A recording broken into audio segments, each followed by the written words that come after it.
Jonathan, in your experience in the mining industry, you've been running billion-dollar companies. Toachi is a smaller junior. What attracted you to this company?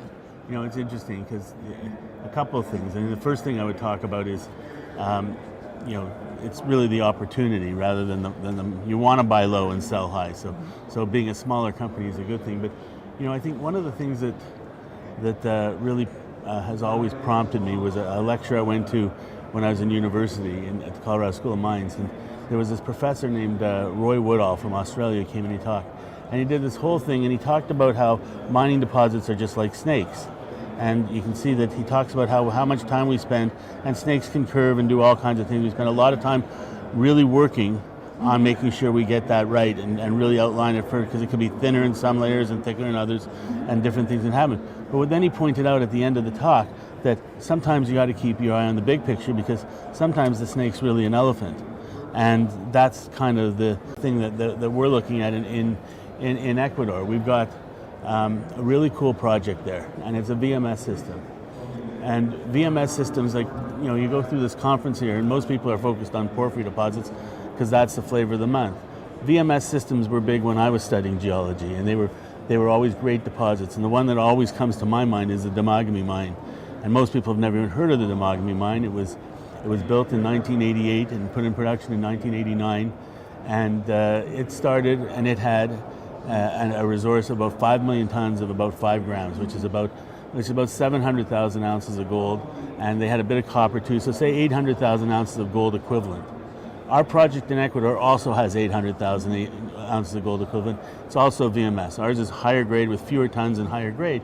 But the key thing about these systems is they can be very robust as you get underground and you start looking even deeper, which you can't do from surface. And you know, the Damagami mine changed its name to the Larón mine. And since 1988, that mine has produced 5 million ounces of gold. They still have 3 million ounces in reserves, and they're still finding more. So you got to actually look not just at what the company has, but what's the type of geology, what's the type of system, and what can these systems potentially host.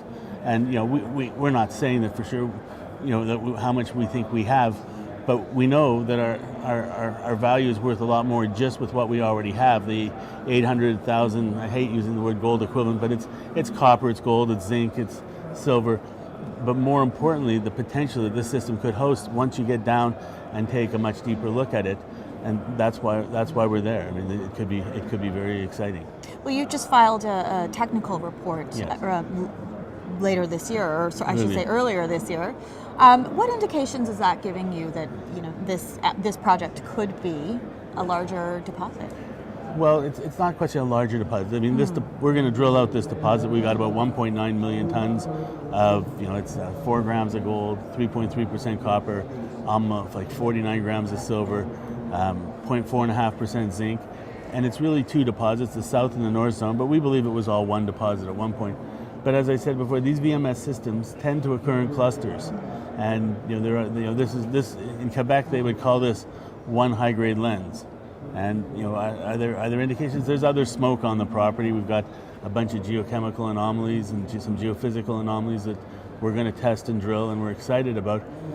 But also there's potential at depth, and the indications is really the type of system. Is these systems can be very robust, and you know, the deepest hole we've drilled is 300 meters, and some of these deposits go down 2,000 meters. Talk to us about your neighbors in Ecuador and other mining projects in Ecuador. You know, if you look at that whole belt of rocks between Colombia, Ecuador, and Peru, it's a very prolific belt. There's all kinds of mines in Colombia and Peru, and Chile has all kinds of mines. Ecuador doesn't have the same intensity of mining, but it does have the same geology. It has the same tectonic activity going on. And it is because the government's policies towards mining weren't very favorable, and now they've become much more favorable. The government has formally recognized that they want to have a robust mining industry, and as a result, there's all kinds of, you know, INV has very exciting epithermal projects. Fruta del Norte with Lundin Gold, the Sol Gold has a very exciting porphyry systems. There's, you know, kind of a smorgasbord of different deposit types, and it's, you know, geologically a very well-endowed country that has the right politics coming into it, and there's tremendous opportunity throughout the country. And what about the management team? How have you assembled the necessary skills to really advance this project? Well, I mean, the management team's still a work in process because I just took over the CEO job a few months ago. But the reality of it is that I have a very strong technical group of people that I've worked with for many years, and I've brought a bunch of them in as consultants. Kind of think of it as a coaching system to make sure that the geologists on the ground are looking at the right thing, to make sure that the environmental people are working on the right things. So, you know, I'm bringing a team that's done much bigger things and many other things, and built mines, permitted mines, and done that before, working with the people that we're bringing in on the ground to make the whole thing more robust. So what's on the agenda for Toachi in 2018? We finalized our gravity survey. We don't have the results of it yet, which is going to generate a whole bunch of new targets. So we're going to want to test those targets. But we're also doing a PEA study and doing a lot of metallurgical test work, and we're kind of going to show the economic viability of the project and how it can look. Obviously, the longer term exploration will pan out over time, but we kind of see it as really three stories in one. One, you have the deposit and you're going to develop that. Two, near the deposit there's extensions. Our last drill hole was drilled outside of the resource boundary, but it hit a very decent intersection, so we know there's more within the mine area. And three, all of the exploration targets around have significant potential, plus the knowledge that these types of deposits tend to occur in clusters.